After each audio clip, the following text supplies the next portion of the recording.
rural poverty is now almost 4 times, and that I have mentioned to you. But what is also interesting is this: the richest men in Ghana earn more in a month than one of the poorest women could earn in 8,000 years. And the wealthiest 10% of Ghanaians now account for 32% of the country's total consumption. This was revealed by Send Ghana as the world marked International Day for the Eradication of Poverty over the weekend.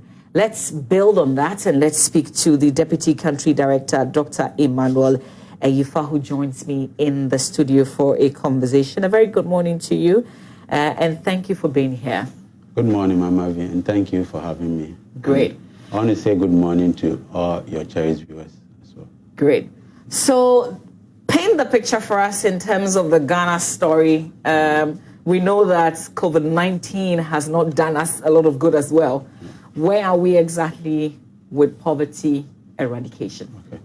Thank you once again. And as a statement, the statement that we put out there last Saturday, which happens to be the International Day for Eradication of Poverty, we thought that once we are celebrating such or commemorating such a day, it's important as a country we step back to look at, how far we've come in terms of the job of eradicating poverty.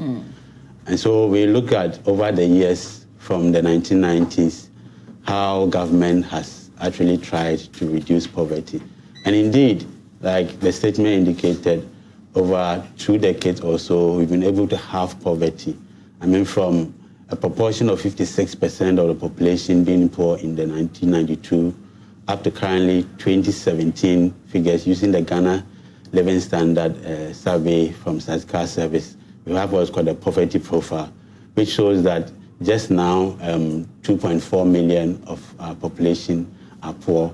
That goes to tell us that yes, to some extent, the country has done well.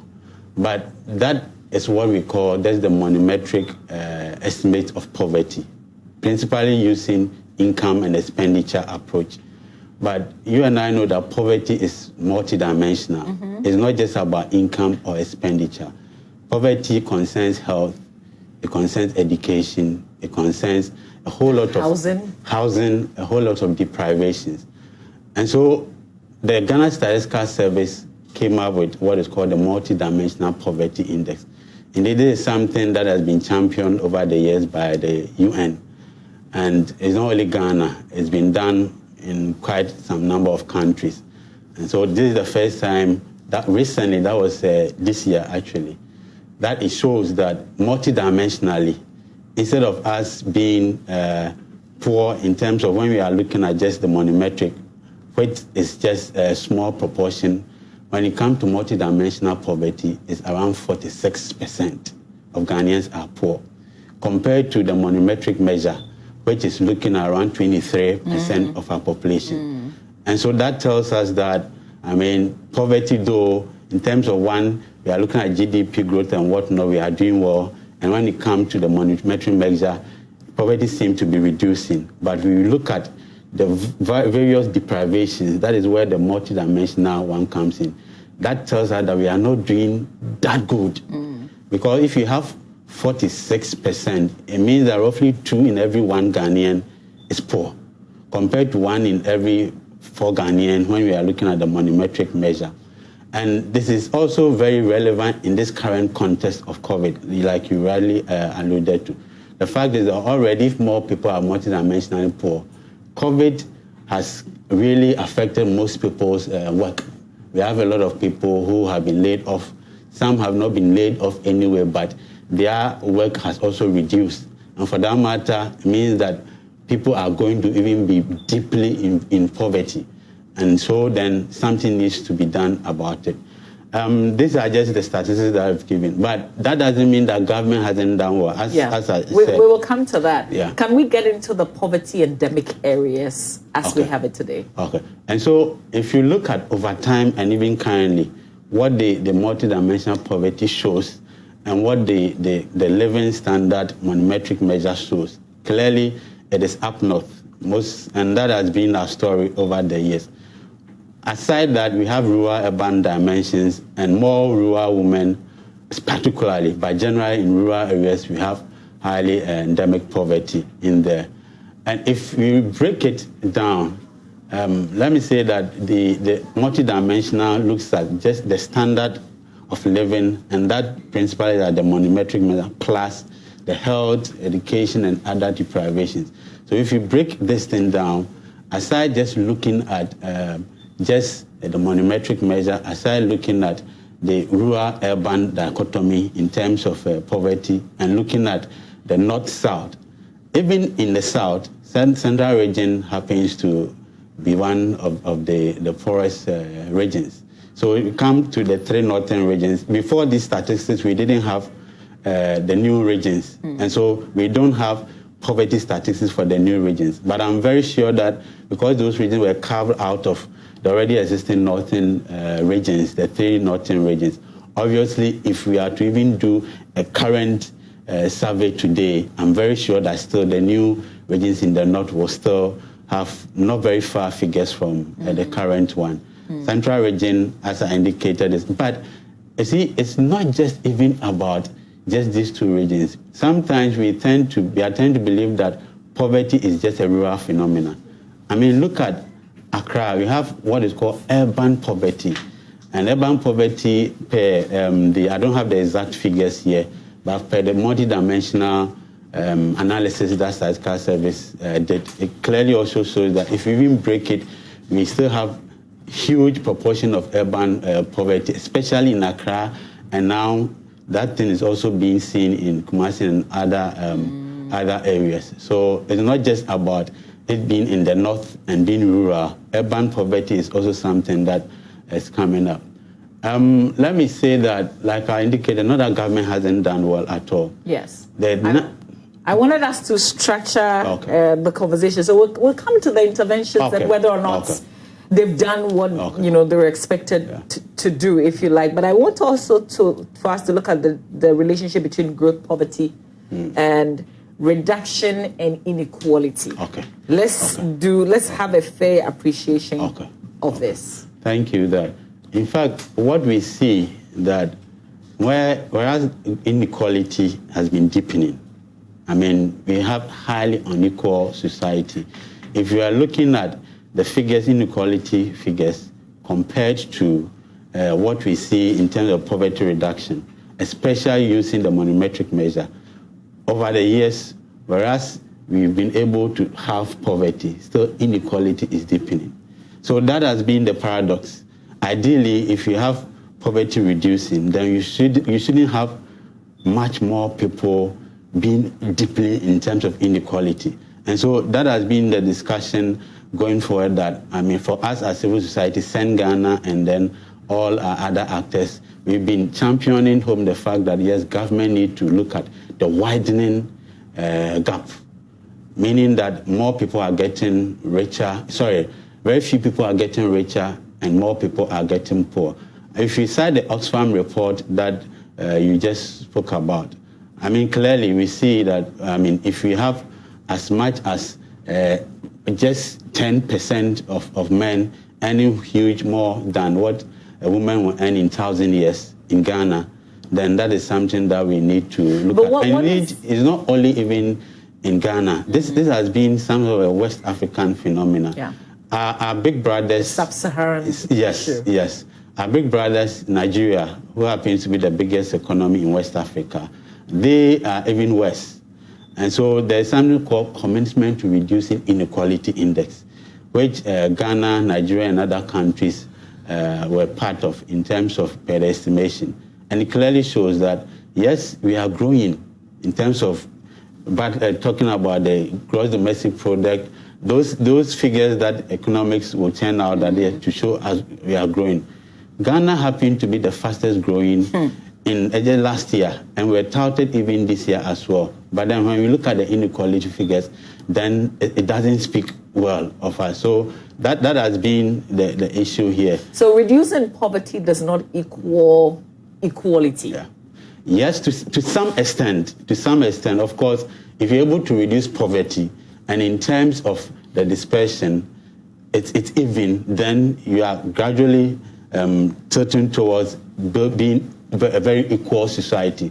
But in situations where it doesn't happen like that, where, of course, you come up with all sort of poverty reducing measures, and it doesn't really go to those who matter, then you'll be reducing poverty, like I indicated. If you are using income as an approach, clearly it will show that, yes, you are reducing poverty. But when there are a lot of deprivations in health, in education, in other sectors, then inequality will keep widening. So that has been, but ideally, they should go, in parallel. Okay. But that is not the story that we see, and that has been the difficulty that we find ourselves in. And that's why as civil society, we always have been championing home the need for government to come up with certain policies to try to reduce the deepening inequality that we find ourselves in. So with that said, let's talk about the interventions now. Okay. And Send Ghana has also been talking about expansion of the LEAP program in recent days. Yeah.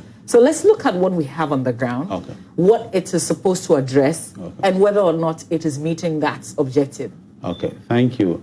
Let me say that government, in wanting to reduce poverty, has come up with certain key interventions.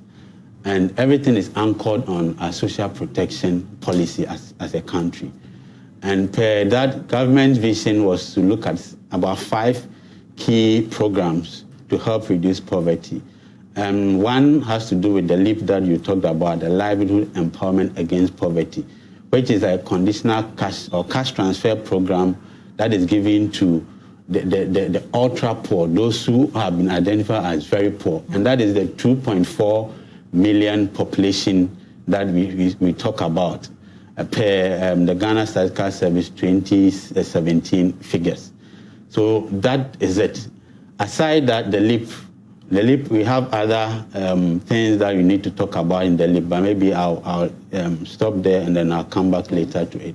Aside the LEAP, we have the capitation grant that is targeting education, giving some grants to certain educational institutions, especially the basic institutions, to help stem some of the issues that they have.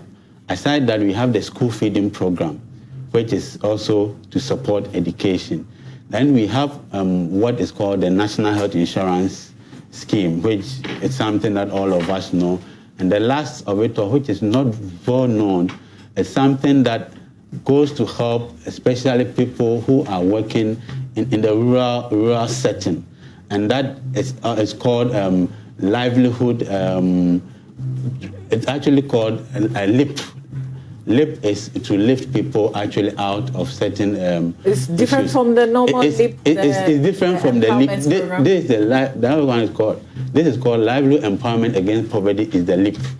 Is the LEAP, and this is not. Let me just quickly just check and then. Okay, but you can just explain what is supposed to be the objective of that. Okay, so the objective of that is that. Mostly in the rural areas especially, is to try to give jobs to people. And by giving jobs to people, they are required to do certain construction. That's one of the things, building trenches and doing certain menial jobs. But what happens is that when that is being done, then government need to pay them. What we know is that they are paid 7 cedis per day for that. It is not that very known. It's not well known. Because mostly we don't seem to highlight that one. It's mostly the LEAP, the NHIS, the school feeding, the capitation grant, and that is what is known. So these are the 5 key social protection programs that government over the years have been implementing. Okay. So what we see is that largely there are issues. I'm comparing this in the context of Africa.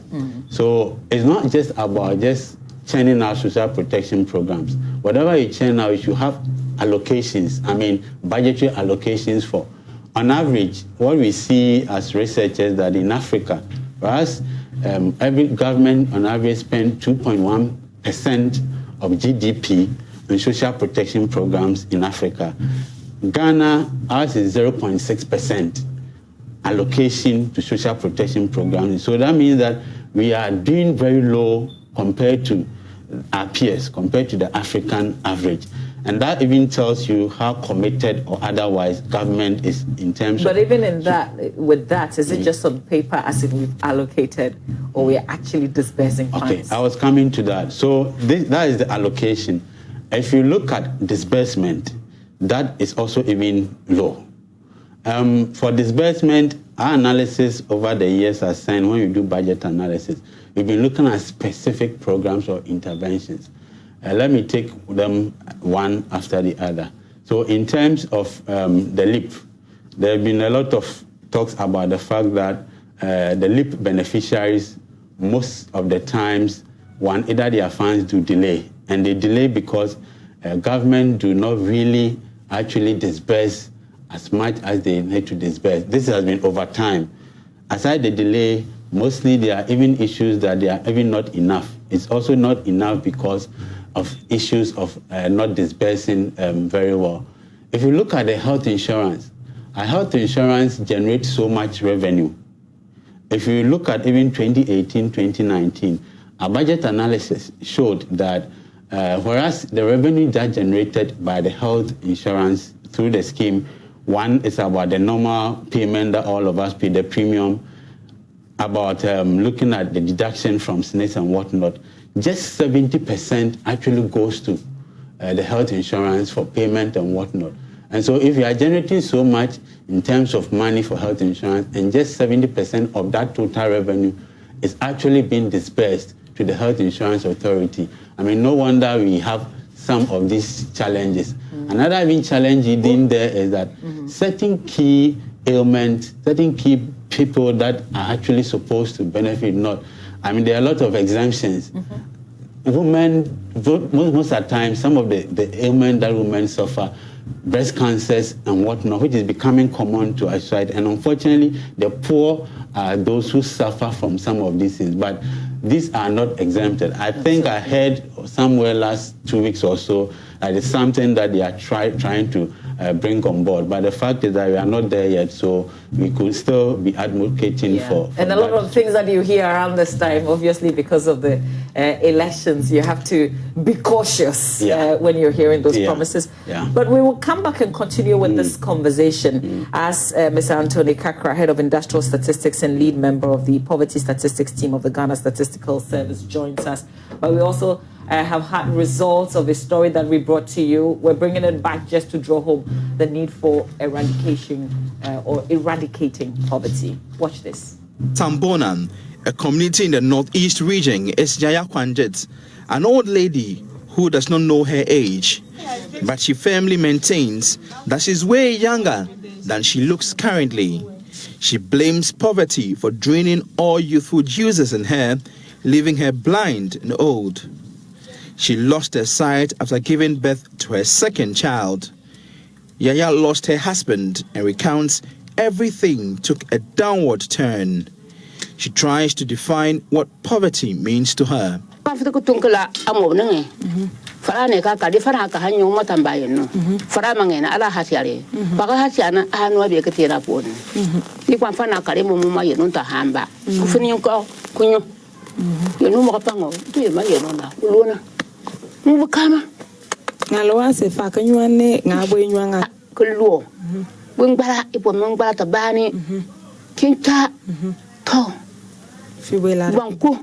Poverty is when you depend on people for everything.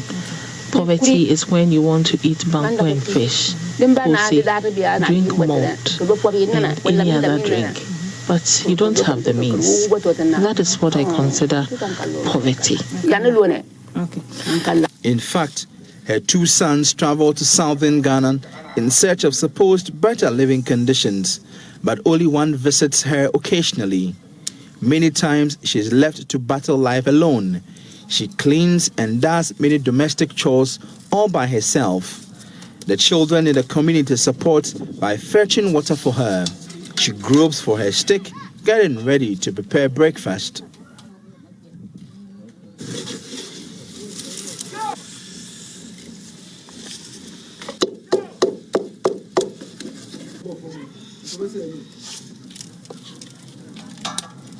She plants her own okra and periodically gets maize from her son and sometimes people in the community. But there are days that Yaya Kwanjet goes without any food. There are days I have nothing. Sometimes the people of this community have seen Mamavi. Those are the days I have nothing but depend on water. God always sees me through. Although she has not seen her second son for several years, she holds no grudges. Rather, she blames his long absence on poverty.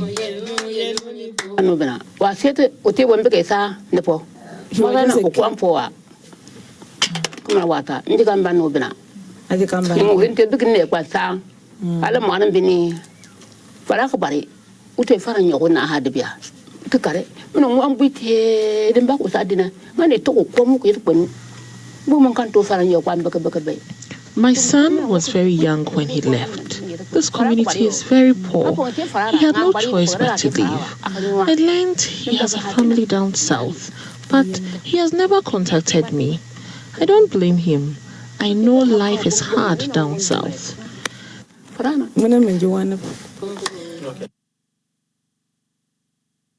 Well, we all know how this story ended, really, as we shared with you. A lot of you came to support her, and thank God she's not in the conditions that she used to be in. Her only dream was to sleep on the mattress before she dies. Thank God she's still alive. She got more than one of what she wanted, and many other things that will make her life comfortable. Back in studio right now, Ms. Anthony Kakra, Head of Industrial Statistics and a lead member of the Poverty Statistics team of the Ghana Statistical Service, joins the conversation. Good morning to you. Thank you for being here. Good morning. So from the Ghana Statistical point of view, can you share the poverty trends with us as you have it? What's the latest? Yeah, what we have observed is that poverty over the past has been declining. But in the last consumption poverty estimate that we estimated, currently we have two estimates. One for consumption poverty and for multidimensional poverty. When you say consumption poverty, what does it mean? Okay, basically we are looking at measuring poverty from expenditure point of view. We're looking at how much wealth people have to spend on themselves. And we observed that by 2017, about 23.4% of Ghanaian persons living in Ghana are poor, and also about 8.2% of persons living in Ghana are extremely poor. I'm sure my colleague have mentioned some of the statistics already. However, the multidimensional part, which looks at poverty from different dimensions apart from consumption part, says that about 45% of persons living in Ghana are poor. Now, these statistics, especially looking at the consumption part, since the consumption poverty is what we've been measuring over the years. We started a multidimensional quite recent. So we observed a declining trend. However, in the last one that we did, which is 2017, we observed that the decline was quite marginal, about 0.8%. Even with the multidimensional you talk about? Yeah, the multidimensional, we observed, that one was a 2-time. So the pattern we can't talk about a very severe pattern. But in terms of the consumption poverty, because we've been doing over the years, we can really talk about a trend. Yes, and that we've been observing a decline. However, the decline, the last one we observed, was quite marginal, about 0.8%. Even though there was a decline in the rate, we observed that the number of people that were poor increased. The reason is simple, that we realized that population growth was growing faster than the rate of poverty decline. And that's how come overall the number of people that were poor increased, though the rate declined. So that's what we've been observing over the years. Okay. Okay. Is there something that you wanted to add to his observation? We were also talking about the link between poverty reduction and inequality. And I wonder if some of your studies specifically address that. That is a key aspect of in fact, if you observe on our presentation the last time, we said that inequality is a bane to poverty reduction. In general theory, you can look at what contributes to poverty in two forms, in terms of growth and inequality. Whilst growth, that's the GDP and all that we talked about, has been contributing to poverty decline, the inequality, That's the extent to which wealth is distributed among Ghanaians has been worsening, and that has caused poverty to be not to decline as we would expect it. So, but for the inequality that have been worsening, poverty would have been declining further. So you will observe that inequality is what has been causing, has left the poverty levels at this high rate. Okay. So how do we fix that? Yeah. How do we fix that? And have we started fixing it? You and I, we've talked about the kind of interventions that exist. Maybe we should launch into whether or not they've addressed the issues identified. Okay. So before I address that, let me also highlight that if you look at the multidimensional poverty and then what I call the monometric one, what we see is that at least in terms of the base, all the recent ones almost are the same year. If I do remember, it's 2017. And so that tells us that we are not comparing a different year to another year. So we are actually comparing the same years. And so that should tell us how serious the issue in terms of multidimensional poverty. Just before we get into, you're going to address the question that I put up. I just wanted to ask, will COVID change the figures that we have? I would say we have to measure. In the statistical service, we are always careful trying to predict, but it's likely to change it because we all know that a lot of people have lost their jobs over the, and so to a large extent, which you have data on, yes, by the way. Yes, if we were to do a poverty analysis today, poverty is likely to be worsened because of the impact of COVID. But if we were to do it later, then we only have to wait till we measure before we know whether there's a lag effect of the impact of COVID on poverty. Yeah. Okay. Now let's talk about whether or not the interventions, or would we need to fix it, seeing that some of the strategies are not necessarily addressing the gaps identified. Okay. Thank you. I think before my colleague came in, I started talking about the national health insurance as one, because if you look into the multidimensional poverty measure, health is key, is one of the indicators. And we've seen that national health insurance is one of the means that gives universal access to health. And so if we have a situation where, and I'm just repeating just so that we can move on, a situation where 70% of the total, just 70% of total revenue coming from the national health insurance is given to the health insurance authority to operate, then that means that we have issues. So why aren't we giving all the 100% revenue?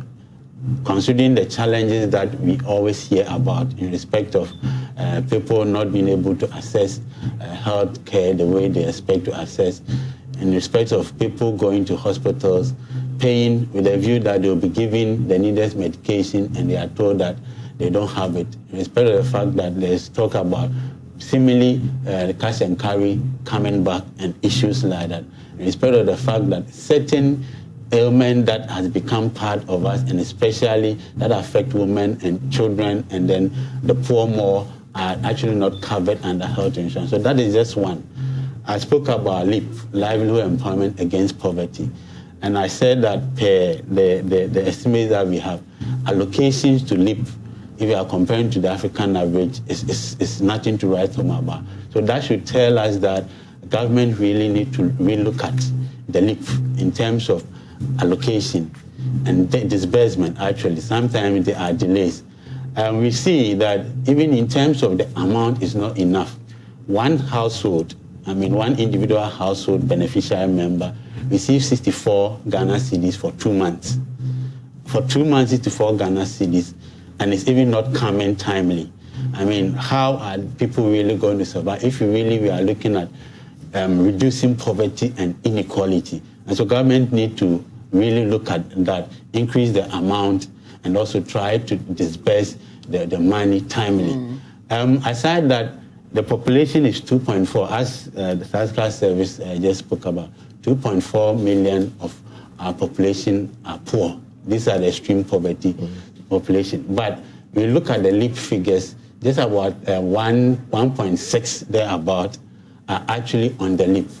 And so where are the remaining? Where are they going? Where should they get their listing from? So it's also a call on government to look at actually bringing on board all the 2.4 million people. I think last 2 years was 10 years of the LEAP's existence. And so we did something called 10 years of LEAP existence. I mean, how has it been? Do we need to look at recertification? Our research also has shown that some people are on it that are not necessarily even supposed to be on it. And so targeting becomes an issue. For us to be able to target very well, Ghana Statistical Service, I'm sure they've been looking at what is called the Ghana National Household Registry. Statistical Service in collaboration with the Ministry of Gender and Social Protection.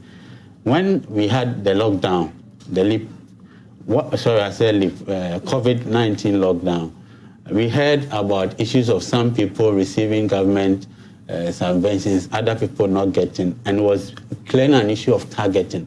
And that serves as a wake-up call for us as a nation that it is important we fast-track the Ghana National Household Registry, but that will give us a sense of who actually are the poor. I mean, we've been using the Ghana Living Standard Survey and other ones, but the household registry will give us a clear sense and will help us to really do targeting very well. So why don't we ask where we are with that, with that household registry? Okay. Thank you. Before I talk about that, I just want to add a little to the LEAP issue. As he said, if you are paying a household about 64 cedis for 2 months, that leaves about 1 cedi something. Now, the estimate we have for the extreme poor, to be able to come out of the extreme poor level, you need about 2 cedis, 70 pesos to spend a day. And so that tells us clearly that the amount that you are paying is woefully inadequate. How many people by percentage are in that category of extremely poor? Oh, about 8.2%. That's about 2.4 million Ghanaians are extremely poor. And so if you're to spend about 2 cedis, 70 pesos, if you're to be able to help them so that they can spend 2 cedis, 70 pesos a day, they will be out of that extreme poor level. And we are paying about 1 cedi. So but even clearly, that, not all of them are covered. Oh, yes, about half of them. So the issue about the household registry, we've started work with the Ministry of Work and Social Protection, and we hope to come to some conclusion. We are still in the early days yet. We hope to. The ministry have started some work, and we need to collaborate with them to do more. Maybe what I could add to that quickly is that, sometimes government starts something and then stops. They start, and that is a clear happening in terms of the household registry. It was started some time past. Government just did Upper West and then I think one of the northern regions as sort of a test case. And then because always we source funding from elsewhere, once that funding wasn't there, government decided to put a stop to it. And so when the COVID hit us, and then we thought that, yes, we need this thing really. And I know that they started, but then the thinking is that, are we starting and going to stop somewhere along the line? It is important that government commit whichever way resources to make sure that, and it is going to inure to the benefit of all of us, and it is going to help the Ministry of Social Protection, Gender, Children and Social Protection, and Statistical Service and other ministries to really use these things for. So that is something that we are hoping that government needs to be up and doing. So we've started some work, as I said, with the ministry. Did you do some survey during the lockdown? Yes, we did some survey on the household registry, and that's what I was talking about. So the survey is in process. We've started, as he said, we finished with 3 other regions. We are now going to add some other regions. And so, but it's funded by the World Bank, actually. And so if government could, if, as he said, for continuity, then we must have a sustainable plan. And of course, the donors cannot be there for us forever. Well, what did we use with what we found from the lockdown? We've not analyzed the data yet. Okay. We've not finalized the analysis yet. Hopefully, we'll finalize it. But you did 80,000. The survey covered some 80,000 people, out of which I think about 60% are vulnerable, homeless, poor. Yes, but as I said, that's not complete for the whole country, and so it's just a segment like that. Okay, so this was just North, even during the lockdown. Yes. So to add to the issue about inequality, we observe that the households who are engaged in agriculture are the poorest. I don't know whether Doc has said that already. No, we haven't touched on that, Okay. which is also very interesting revelation. Yeah. So to you to address the issue of inequality, basically inequality, you realize that a few people are participating in the growth process. So, for instance, if you have oil, how many Ghanaians are participating in the production of the oil, that kind of thing. And so, as much as possible, we should be able to implement programs that will make sure that the mass of the people are participating in the growth process. But how can those who feed us be the poorest? It's because of the way it's a structural issue. Now, for instance, if we all know that farmers have a problem with at the selling point. If you produce the value chain. Of course, if you produce and you cannot sell, then you have a problem. Can we, for instance, deepen the manufacturing sector, where they can easily have market for their produce? The farmers can have the market for their produce. Because if you have problems with selling, if your marketing issues are not that good, then you cannot have quality, good price for a product, then you have problems. And you know that farmers in developing countries like Ghana have that challenge a lot and also post-harvest losses, because the infrastructure leading to the farm gates are that bad. And so many times we see tomato glats getting rotten and all that. And so if you're able to develop the infrastructure to the farm gates, and then we're able to develop factories closer to the farm gates where they can get easy access to the market or selling to the factories, then of course I'm sure that farmers, but the poverty level for farmers will be a little down in that. Do you make recommendations when you do your surveys? Yes, we do a lot of recommendations. So directly with regards the sort of interventions that we have, I know we've talked about health with the NHIS, for instance. We've talked about the LEAP. What other areas can we look at? What can we do things differently? So maybe if I could come. Yeah, but I wanted specifically the point of view of the Ghana Statistical Service. Yes. If there isn't, then of course. Yes, I think we have to look at the structure. We have to look at the economic structure. And as I said, where is the development coming from? And how many people participate in that development? The growth process. Where is the growth coming from? How many participate in that growth? If growth is coming from a sector that a few people are participating in it, then it's not going to inure to the benefit of the general public. We know that close to 40% of the Ghanaians are into farming. How is their welfare, or how is their well-being in terms of the economic activities being affected by the growth process? And so we need to look at the structure of the economy and ensure that generally the mass of the people, in terms of what they do, enhances their welfare. So, as I said, if you're able to take care of just the farmers alone, to ensure that they're able to get good value for their products, then close to half of the population will be fine. Okay. And so it's a structural issue. Okay. So I just wanted to add that, yes, indeed it's a structural issue. But sometimes you look at it and the fact that our political setting has not also helped us. Because in most instances, you have very nice policies in place. I mean, let's look at, I'm not sounding political, but let's look at the current government interventions. One district, one factory. It is going to help, if really we do it well, it's going to help solve some of the structural issues that he's been talking about. If you look at in terms of the modernizing agriculture program, that is where the planning for food and jobs and whatnot. If you are going to do it well, these things are all going to help improve the well-being of the rural farmer. But in our monitoring, what we find, let me use even just one case of the modernizing agriculture. A component of it is fertilizer subsidy to farmers. But we are monitoring some of these things. We realize that sometimes they are even elite and political capture. And so it becomes quite difficult that it doesn't really go down to the person who matters, the rural farmer. Smuggling and things like that are issues. And you go behind it and actually even have political element who actually are sort of marshalling the bigger trucks that has to go to distribute such to the farmer. So these are some of the things. It is structural, but sometimes it's also about elite and political capture. That doesn't help in some of these things. Absolutely. So that's the point I wanted. And another thing is, for me, just in wrapping up. Okay, for me, education is key. And so whatever policies that will come up, to make sure that many of our populations are actually educated. That is really going to help. And so interventions like the Ghana School Feeding Program and what, at least research has shown that it increases school enrollment. And then, of course, retention. Once that is done, we are sure that at least we have a larger proportion of people going to school. And the long-term benefits of going to school is that people are going to get work to do and all that. And then it's going to, as it were, reduce poverty. Maybe the last one, I don't know whether we are wrapping up. I just wanted to get a last thoughts from you. Yeah, I think from over the years, we realized that the northern regions, the 3 northern regions, poverty levels have been very high in those areas. I think we have been discussing, we really have to go deep into addressing what we can do for those persons in the 3 northern regions.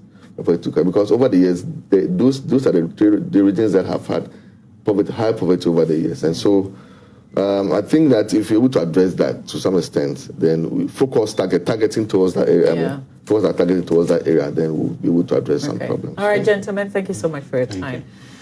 Former Director General of the Ghana Maritime Authority talks about the controversies that saw him leave his post back in 2019, also turned down an appointment as GRA Board Chairman in this exclusive interview with me. As Director General of the Ghana Maritime Authority after he was accused of financial misappropriation. A year on, Kwame Owusu insists the issues surrounding the renovation of his official bungalow then was all a creation of the media. The media was all over after Kwame Owusu. Papa no, they didn't speak well. One can hear. That is the kind of unfair reporting you do to some of us. Your only complaint was that the man did that, he was arrogant. After his resignation, the president appointed him as chairman of the Ghana Revenue Authority. But why did he turn down that appointment? Did you ever step there? No.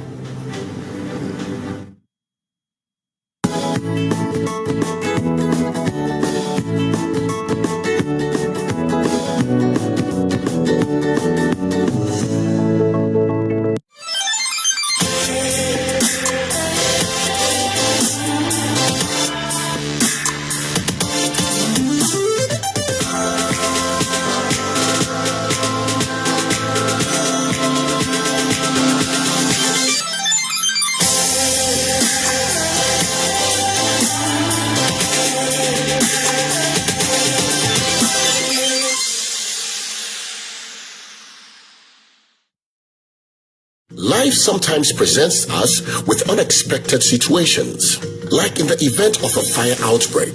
It takes less than 20 minutes to move from this to this. Timing is everything. Dialing 112 in the event of an emergency gives you direct access to the Ghana National Fire Service with a guarantee of the fastest response time. And now with the National Digital Property Addressing System, be rest assured that we can locate you directly at your point of call. So never hesitate to call in the event of a fire emergency. Dial 112. 112. Help will